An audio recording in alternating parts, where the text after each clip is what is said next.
Hey, welcome back to Two Super Guys for Stocks. I'm Dylan. And I'm Vinny. And remember our friend Michael J. Burry, Dr. Michael J. Burry, and all of his infamous tweets about how the end of the world was near and that we should all go ahead and dig holes in our ground. We're going to revisit one of his tweets and see if it's actually useful at this point in the economic cycle. That's what we're going to get to today.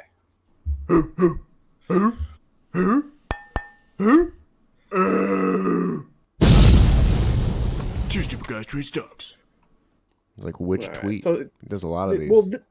this, yeah, exactly. So overall, this is kind of like the one that probably got the most attention, talking about how this is the greatest speculative bubble of all time by two orders of magnitude. 100x. YouTubers love 100x. That's like a big catchy slogan right there.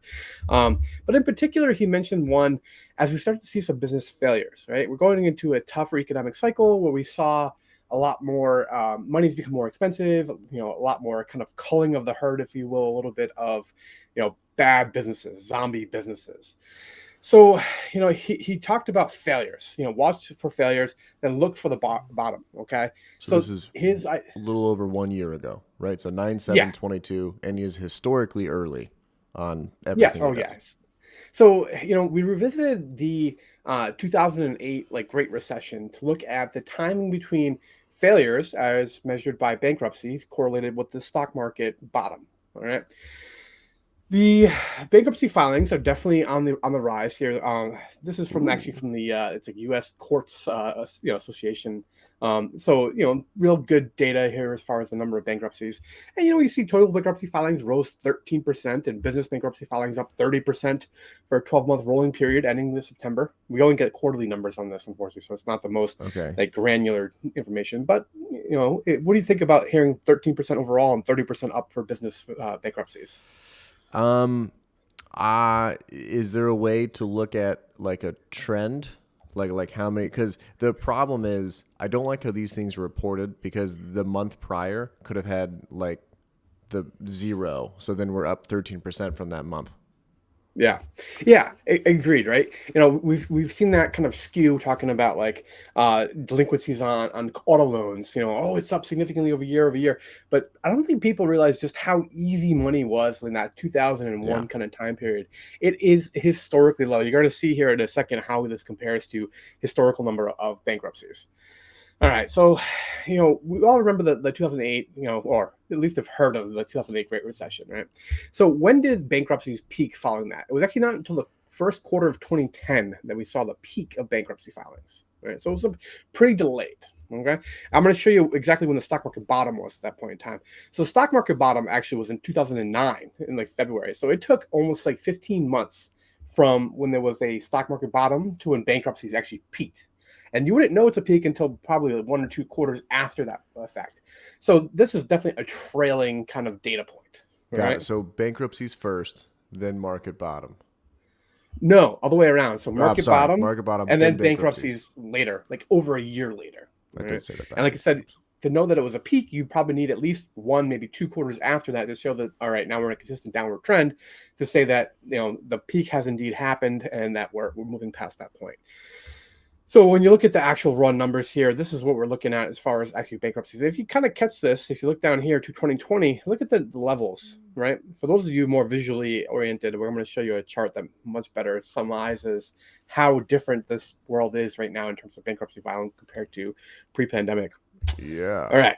Yeah, so this is Let going me back all the way to look the at financial crisis. these. Okay, so this is where I was talking about the bankruptcy filings actually peaking in 2010. Right, if you look how depressed the level of total bankruptcies are compared to where they were in the last Great Recession time period, like not even Ah, in the same realm. this is what I was saying. That's why I hate those stats. That's Yep, funny. Yeah, because I yep, it's just, I don't I need more length of time. I feel like people fall exactly. for this stuff on the news a lot. I shouldn't say that. I mean, it's not wrong, but there are ways to be more right. Like what I did there. Yeah, that was honestly I thought the air cut because it got really silent. But yeah, that was good. That was a solid pun. So I ruined it. Sorry. Yeah, that's all good. That's the idea behind this, though, is that yeah, sure, we've started to see bankruptcies creep up from this ridiculously low level that they had achieved before, and we can't yet get to a point where we can confirm that we've hit a peak. Yeah. So the question is whether or not we can apply this to the most recent, kind of stock market cycle, where our low since the pandemic, really started here, right, or that March 2020 kind of era. The next low we hit was September 30th, 2022. Okay. And then we are approaching the point where we're more than a year out, about 15 months out. So if this were true, and this same pattern followed through for this particular economic cycle, we'd be looking at a peak bankruptcies around now. And when you look back at like those historic levels, do you think We're like not. even this level is approaching peak bankruptcies for this cycle? No, not even close. I mean, this is just stupid guy looking at chart. This isn't exactly in-depth analysis, but yeah, I'd be highly suspicious. Okay, put it that way. You certainly can't give a lot of credence to that, but that's the basic idea. Is that truthfully, if you're looking at a classic boom and bust cycle of the economy, and you're looking at bankruptcy as a confirming lagging indicator that we've achieved that bottom, we're probably still not there yet because our bankruptcy levels are still significantly below where they were even pre-pandemic. The problem That's is it. there's a ton of factors because rates are they're higher as we've seen. Like there's a new Hmm. stat every single time there's a rate hike. Oh, higher in Yeah. 40 years, whatever. That would it depends on when people took out loans, like when businesses took out Hmm. loans, right? Because when you were getting 2% on your money, that's nothing. Now it's Yeah. harder to start a business right now, so that's also going to Hmm. skew stats. I don't know. I thought we And were going to crash like the last 6 months. same, yeah. And we're skewed in part by the way that Americans borrow. We tend to borrow at fixed rates. We're Yeah. kind of unusual in that way. When you look at other countries in the world, they don't get nearly the same like low fixed rate long term ability to debt or borrow money that we do here in the U.S. Just kind Yeah. of interesting. Canada definitely does not. They're having issues. Yeah, All right, guys. or UK. Let us know if you think the bottom is in or not in, and if this is a bull market from here on out. That'll help me with my decisions. So, Yeah, exactly. later, Catch you guys. next one.